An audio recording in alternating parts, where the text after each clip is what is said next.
والصلاة والسلام على سيدنا محمد خاتم النبيين وعلى آله وأصحابه أجمعين إلى يوم الدين.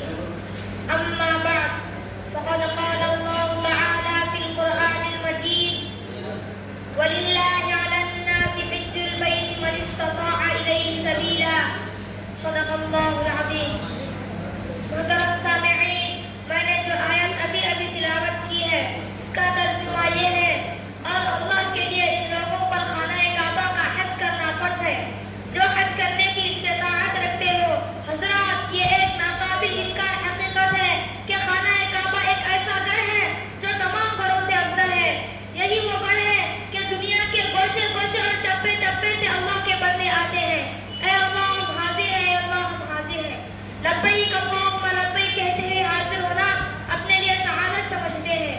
اس گھر کو حضرت آدم علیہ السلام نے بنایا، حضرت نوح علیہ السلام نے دوبارہ تعمیر کی، حضرت ابراہیم خلیل اللہ نے اپنے صاحبزادے حضرت اسماعیل ذبیح اللہ کی مدد سے اس غیر آباد گھر کو بنا کر پھر آباد کیا. پیغمبر آخری زمان حضور صلی اللہ علیہ وسلم نے اس کی مرمت میں حصہ لیا.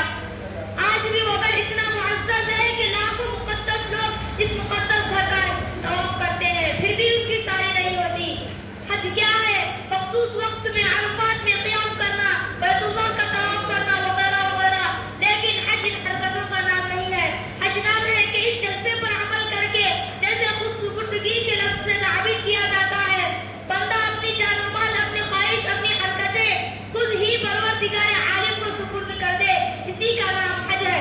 بڑی غلط فہمی ہوگی کہ اگر سمجھ لے روپیہ صرف کیے ٹکٹ خریدا